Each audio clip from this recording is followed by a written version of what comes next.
Hi, this is Wayne Lytle. Welcome to the director's commentary of Animusic 2. We got lots of feedback from our first DVD, which we really appreciate, and we got some comments about the commentary. And they ranged all the way from it was very informative, to it was amusing, to it sounded like Wayne was just a friend of mine sitting in my living room explaining Animusic to me. Then there was a comment I read I think it was in a review, that said the commentary was informative, but it sounded like he was reading. I went back and listened to it, and it does sound like I'm reading. Probably because I was concentrating and focusing and trying to be very precise and articulate at the beginning in describing what Animusic was.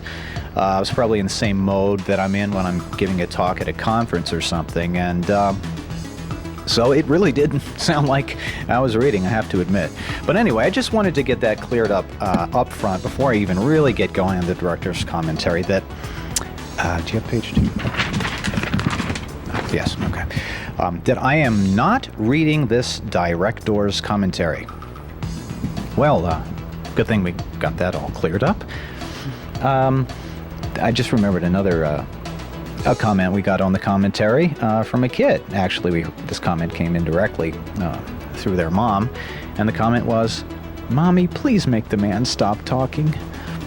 And then again, there's this other kid that only watches Animusic with the director's commentary, never the music tracks.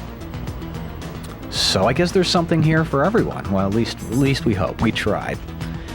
Anyway, what is Animusic? Animusic is music-driven computer animation. The visuals are all done with 3D computer graphics using a similar production process to that used by the large production studios like Pixar, although on a much smaller scale here at Animusic. And the music is all digitally created using synthesizers, in this case, mostly even software synthesizers running right on a music workstation, and combined together and synchronized automatically using proprietary software that we've been developing for well over a decade, called Animusic Studio, and at its core it has an engine called MIDI Motion, which is what takes the music in the form of MIDI data and analyzes it using a collection of algorithms, combines those results all together, and routes the results to the instruments and or the players playing the instruments to automatically animate them. So there's very, very little traditional hand animation, even traditional computer hand animation done with keyframing in Animusic. It's mainly automatically calculated by the computer using our software. We do some manual animation where we drive certain parameters, for example, the position of these guys as they sort of scoot around on the stage, or their elevators as they go up and down, and other sort of secondary animation. The lighting is often done manually, although sometimes, as in the case of the sort of light speakers here, that was driven by MIDI. Also gyro drums, the lighting there is driven by MIDI too.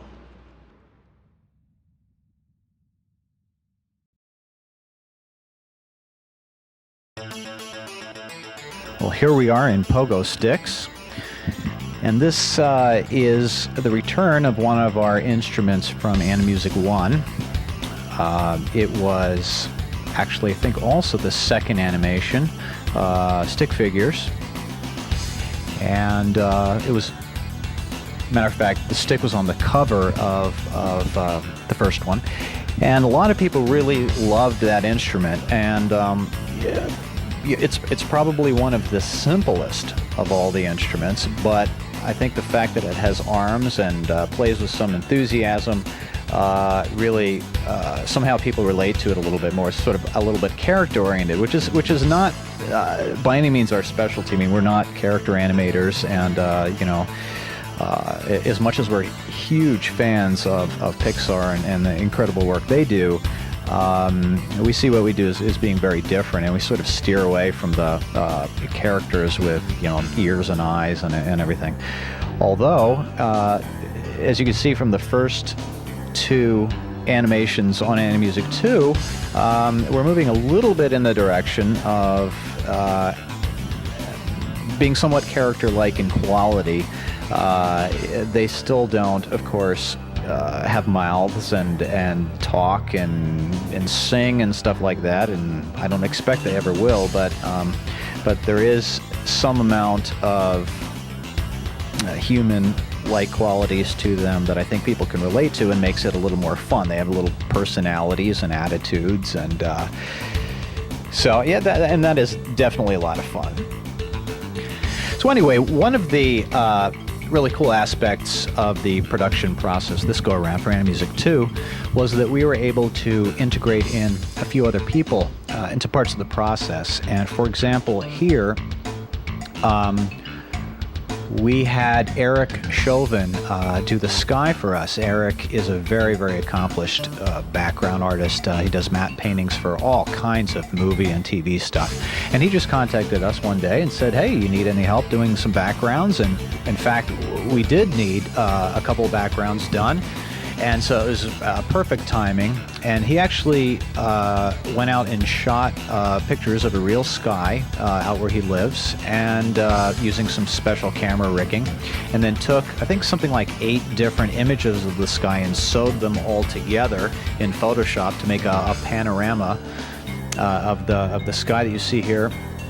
And then he colorized it and applied various techniques to make it seem a little less real, a little bit more integrated into sort of computer graphics land where these guys live, and match the colors to our environment to make it seem like it was all being lit in the same way. And I really like the feel of it, how it came out. I think it's really cool.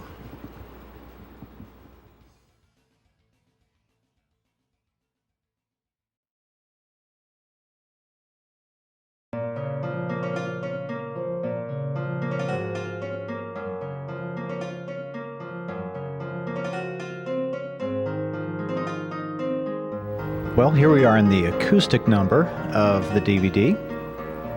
We try to make sure we have at least one that's fairly mellow, at least mellow most of the time. And acoustic, no electronic parts, no lasers and flashing lights and all that stuff that I tend to gravitate towards a little bit. And this is more serene and peaceful and less science fiction, but still a little bit out there. And this was an interesting one in many ways. Often our pieces start, and I have a very clear idea of the instrumentation. I have a sense of the music, and other times less so. And this is one of those cases where I actually didn't know musically where it was going. And, you know, Dave was asking me, okay, well, what are these different instruments going to do, or different components of the instrument? What are their ranges, and how will they play? And I just basically kept saying, I'm not really sure yet. Just make it weird, make it interesting and different, all kinds of strange angles. And I directed this one from a much more abstract and less specific way, and he put a lot of his own design into it, and actually what we did is ended up letting that be sort of a constraint for the music, rather than designing the instrument to play a certain piece of music. It ended up being, at the end, well, here's this instrument. Now I got to figure out how to write some music for it. And literally it was pretty much completed, totally done, before I even began to write music. And I had no idea what to do with this thing.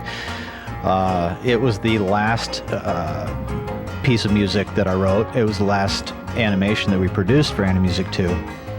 And I was a little concerned that I wasn't going to be able to come up with anything at all. But, well, here it is. I actually spent a lot of time going back and forth trying to figure out, what kind of music this thing would play. because on one hand I wanted it to be sort of the mellow piece, and on the other hand it's so unusual and strange that it wouldn't make sense to have it play something that's very just very normal sounding, sort of like the aqua harp piece in Animusic 1, just very straightforward, very basic sort of chord progression and arpeggios.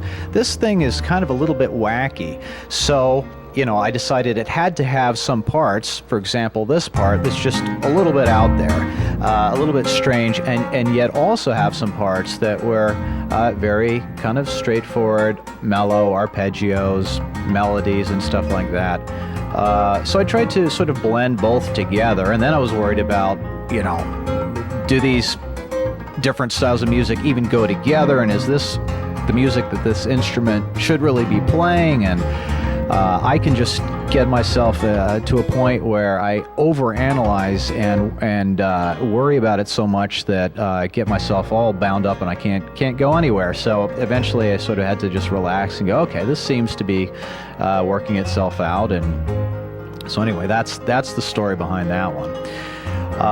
The skies outside are actually 4 different skies, 4 different moons. And our original thought was to have a different sky out each window, even being a different time of day, to make it really surreal. But in the end, we ended up having it be basically evening out all 4 windows.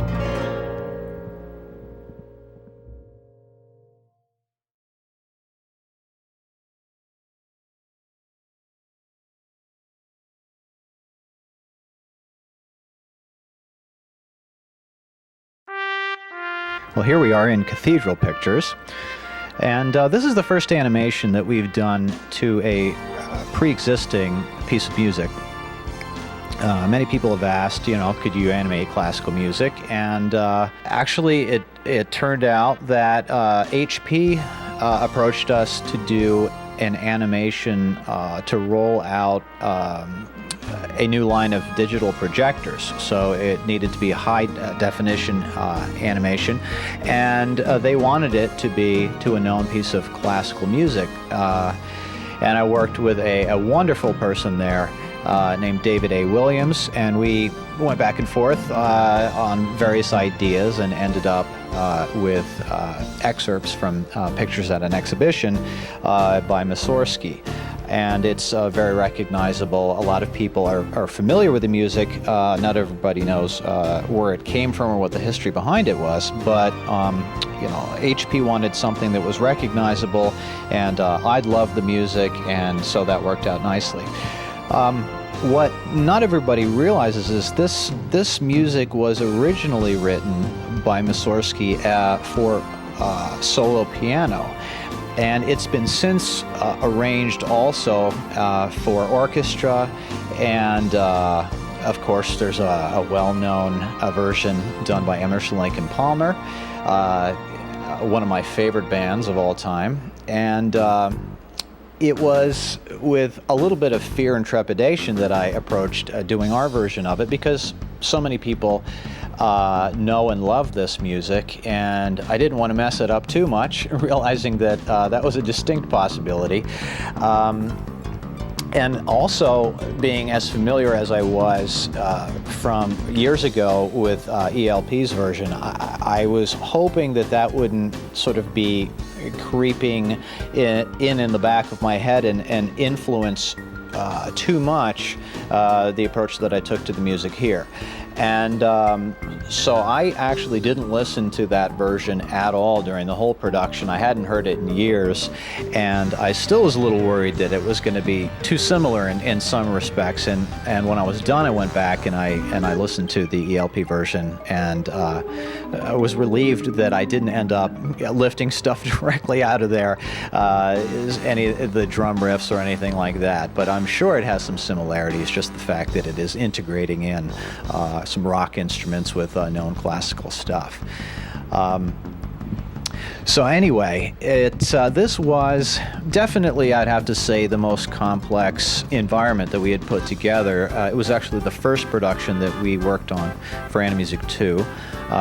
Dave and I took an extended break after Animusic 1 out of sheer exhaustion, but this is where we started back in again and doing this thing for HP, and then having arranged for us to be able to use it on our DVD when that finally came out. And so this is where we got started, and it was very complex compared to some of the stuff we'd done before. And it also, because it was done for HD, high definition, it's very detailed, a lot of small moving parts and everything, and of course it looks great on their projector equipment, but it was very, very challenging to get it to look half decent on regular standard resolution TV like you're seeing it here. Many challenges both with the rendering and also with the encoding. And the guy who did the encoding, a top production facility in LA who does DVD encoding for all kinds of major studios, said, you should sell this stuff to as example material to break encoders, because it's impossible to encode this stuff. And this was the most challenging piece in the whole thing. Getting this to look good was next to impossible. But I guess that's what we get for taking something that was done for high definition TV and doing a standard definition version. Well, I mentioned earlier that this was the first animation that Dave and I launched into for Animusic 2. We don't produce them in the same order that they appear on the DVD. We produce them in the order based on kind of what we're inspired to do at the moment. Sometimes we work on 2 or even 3 at the same time in parallel. And then at the end, they're arranged according to the order that seems to flow the best, and various different other reasons. We may even make a change in the 11th hour as far as the playlist to get it to flow in a way that kind of makes sense. Now, of course, you can always go to the index menu on the DVD, and from there it'll take you to, there's one sub-menu for each of these 8 animations, and from there you can play either the full screen version or the widescreen version of that particular animation, as well as watch slides of some of the early art development and whatever the particular bonus feature is for that animation.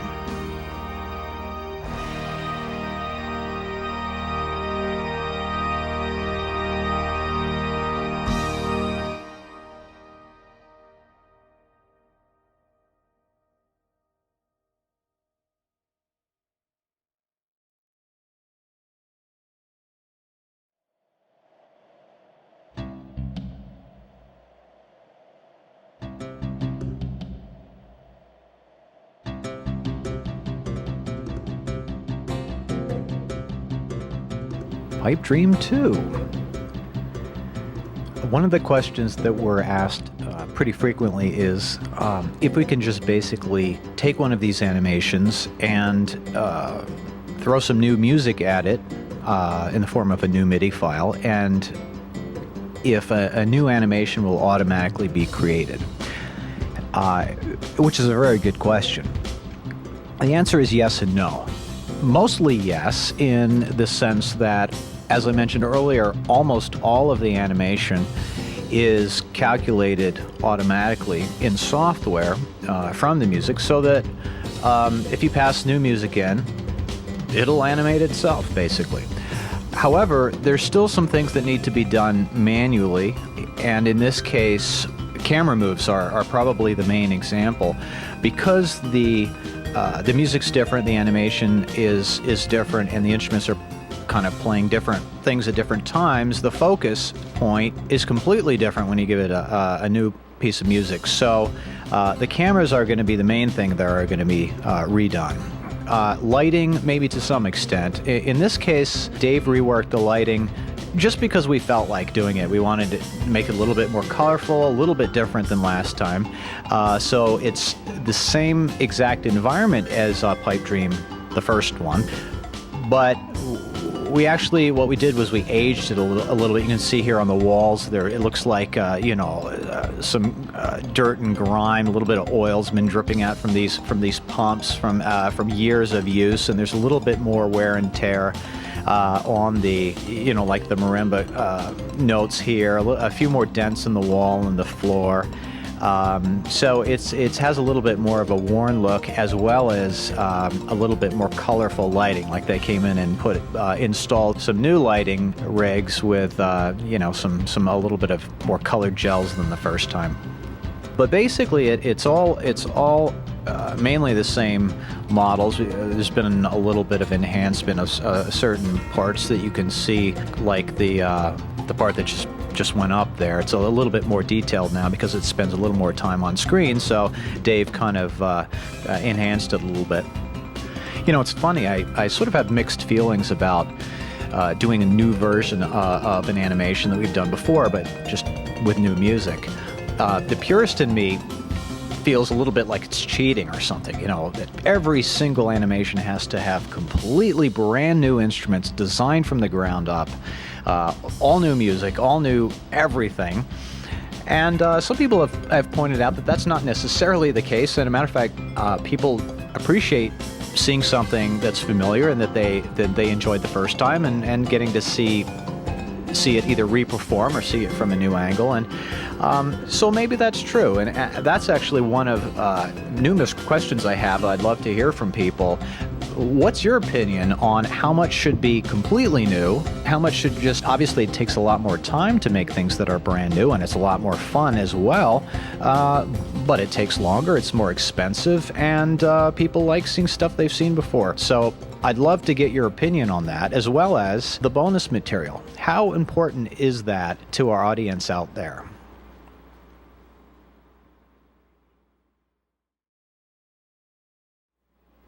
Speaking of bonus material, this piece has some of my favorite bonus material on it. If you go from the index menu to go to the sub menu for fiber bundles, you'll find 4 different what we call mixes. It's both a music mix as well as a video mix or video blend, where we've isolated certain instrument groups, and you hear only those instruments, and you mainly see only those instruments. A little bit of the rest of the environment you can see very faded out, just to sort of give you the orientation or the context. It's one single camera throughout the whole thing, centered front on, looking directly at this whole environment here, and isolates the different parts of the music and the different instruments. And I enjoy just watching it by itself. I don't know if I'm unique in that, but I actually enjoy sometimes watching the bonus material where it's very sort of stripped down and pure, and you're looking at just one instrument. I enjoy that as much or more than the animations themselves sometimes.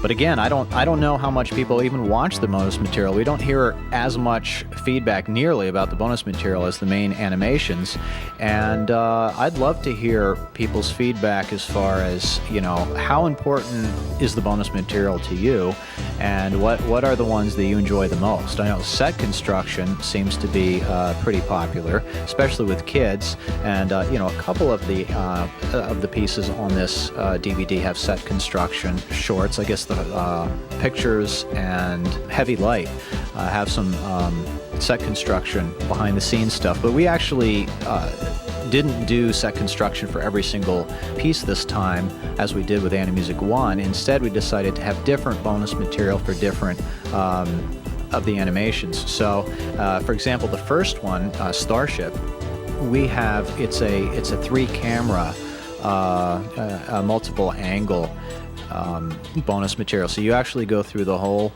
animation, and you can switch using your angle button between 3 different cameras. One focuses on the bass guy, one focuses on the red guy, and the third one focuses on the percussion.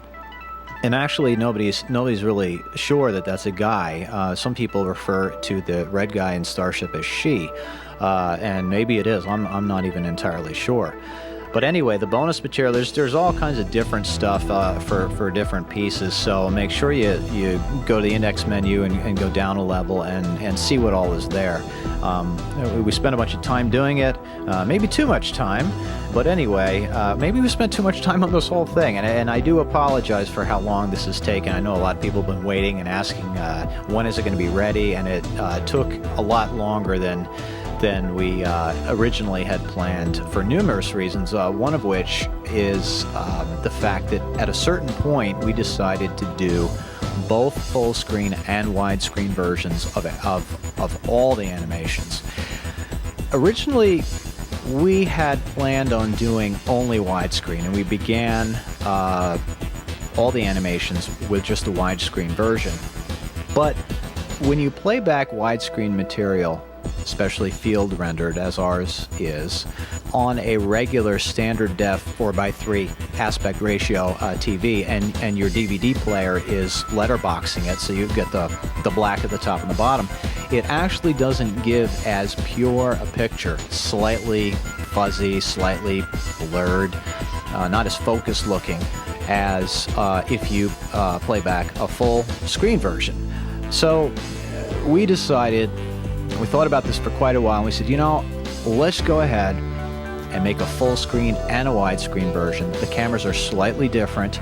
We're going to optimize the camera views for each format on a shot-by-shot basis, and we re-rendered everything in both formats.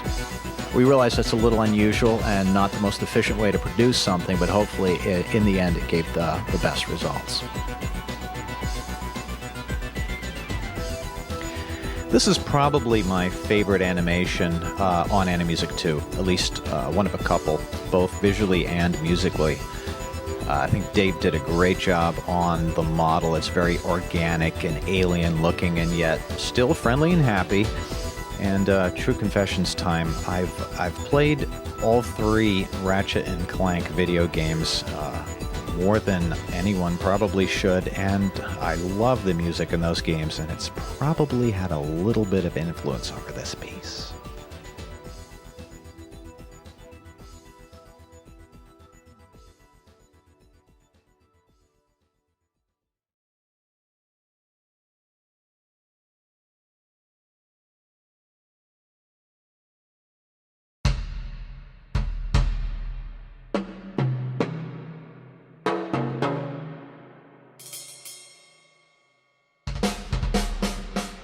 Gyro drums. This was, I would say, the biggest troublemaker for us of this whole project. There's always one animation that just seems to be a little bit more challenging and present a few more technical problems, and this was the one for Animusic 2. And one of the things for me was how many different drums and percussion instruments there were, and keeping track of them all. I actually had to spread them across 2 different MIDI keyboards because there was so many of them, and then I could never remember which drum was where on which key and what was the MIDI number and which channel was it routed to and which instrument object on the screen corresponded to which sound, and it was like the game of concentration. I can't ever remember what card is where, and here's a drum version of the game of concentration. Extremely frustrating. I ended up writing a bunch of software that would help me to keep track of things better and to make much more clear the correspondence between the, basically which drum was where. Plus the fact that I love writing software, so any excuse I have to write more software, I found one here and had a good time.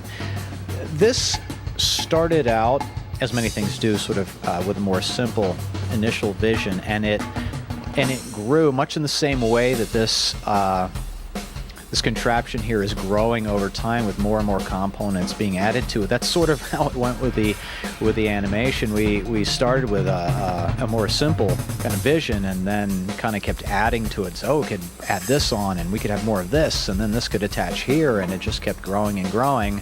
Kind of like it does here, not in exactly the same order, but it ultimately got a little out of hand.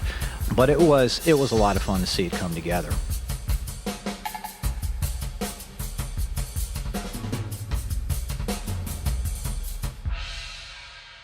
Well, I have someone special with me here doing the director's commentary. It's my son Andrew, who's 9. He's 9 right now, at least when we're recording it. If you're watching this years from now, he'll be older. But anyway, why don't you say hi? Hi. And do you want to tell us anything about this animation? Well, this part is really colorful, and I think it took Dad a very long time to make it. This is my favorite animation because right now it's coming to the electric drum part. Oh, this is your favorite part here, is it? Yeah.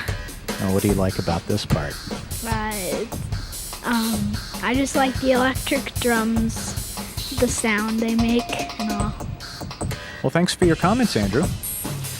Speaking of the electric drums, and the surround sound soundtrack on this DVD, I panned them in a very extreme way. They sort of bounce all over the room, which is kind of fun. In general, though, I've kept the surround sound mix a little bit more tame. It's actually an interesting challenge to figure out the instrument placement in the 5-1 mix, because on one hand, you've got these visual cues right in front of you of the actual positions visually, but if you constrain yourself to mixing according to those positions, everything would come out essentially of the center speaker and maybe a little left and right. But if you do too much of an extreme surround mix, it's almost disorienting and conflicting with what you see on the screen.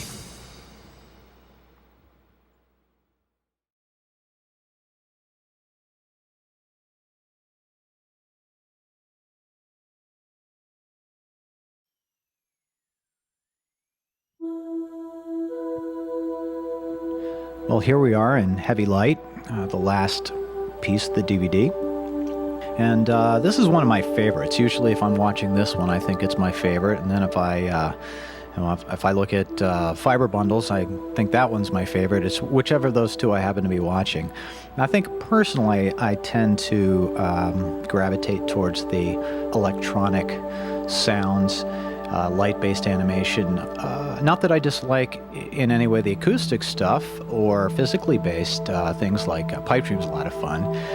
I just think, it's sort of my taste a little bit. But it's interesting. It seems that there's sort of two very broad categories of our audience as far as their preference, and it's those two things. There's the people, the younger crowd, for example, Andrew, really likes things that have lots of lights and electronic stuff, robots and lasers and stuff like that. And then there's sort of the other group of people that really prefers more of the acoustic instruments, or at least things that are more physically based. They bounce around like under the influence of gravity or whatever. And so we actually really enjoy doing both and hope to continue doing both, although it's certainly been discussed that we may sort of fork at some point into maybe doing a couple of different lines of DVDs, one being a little bit more of the electronic, modern, techno music, more rock, more, lasers and robots and stuff like that, and have a different line that's perhaps more acoustic, more physically based, maybe more some more classical stuff, and of course it can split to an arbitrary number of different categories like that. But for now, I think we enjoy sort of the eclectic, sort of collection of all kinds of different things all mixed in there together, and there's something there for everyone, I guess. Or since I'm kind of a pessimist, I like to say there's something there for everybody to dislike, but hopefully there's something there for everybody to like too. Anyway, this animation is kind of cool in that this is the one that we actually had 4 different people involved in. The background was again done by Eric Chauvin, which is beautiful. I just love the mood that it creates and how it blends in with the models. And the modeling was a shared effort. Dave did, as always, the sort of intricate details of all the instrument components and all that stuff. But the outer structure was modeled by Steve DeFaze, which came out gorgeous, I think. And Steve's specialty in this project, he was involved in 2 or 3 different animations, was kind of the more symmetrical stuff. And see if you can guess which other animation he did the background modeling for. If you think back on the different ones, which is the one that's also very symmetrical, very organized, sort of, I think, reflects his personality to some extent. Steve's someone I've known for over 20 years. Actually was a friend of mine back in high school days, so it was really cool to be able to collaborate with him on this project too. So we had, Dave and I, as well as Steve and Eric. And also, early on in this project, we were working a little bit with Ine Oken, who is a fantastic artist. I love her work, and I just called her up one day and said, hey, do you want to work on Animusic 2 at all? And she thought that was really cool, and we did some sort of initial brainstorming stuff, and she did some consulting and advising and whatever. And that was really cool. You can see some of her concept art for a couple of our animations in the slideshows, in the bonus material. Another plug for the bonus material, lest you've forgotten it's there. Just a little paranoid that nobody ever looks at it. Maybe we should just not put it there. I wonder if anyone would know. Let me tell you a little bit about Animusic as a company. I mean, it's funny because there's sort of a couple of misconceptions out there. One is the sort of the myth that Animusic is Wayne Lytle, and it's something that I do on my spare time on the weekends on a laptop, and it's real easy and quick, and I do it for fun in my spare time. And then there's the sort of the other extreme, where we're in this big office building with multiple floors and different departments. There's the shipping department and accounting and IT and everything, and it's definitely neither of those two extremes. It's actually, the core production team is Dave and I, and we're absolutely full-time and then some as far as working on this stuff. We don't have day jobs, and this is our day job. And thanks to you and the people who have bought this, this is something that we can do full-time and dedicate all of our brains to. I cannot express enough how much we appreciate that, because there's nothing, at least speaking for me, there's nothing I'd rather do than make these things. So we really appreciate everybody who's bought our stuff and all the great feedback we've been getting. Please continue to send us feedback. We all look at it. It's distributed around to the whole production team and a number of other people, and we love to hear from you. And so please continue giving us your feedback. We really appreciate the encouragement that we've gotten from everybody over the years, and thanks again very much. Wayne Lytle signing off. Enjoy.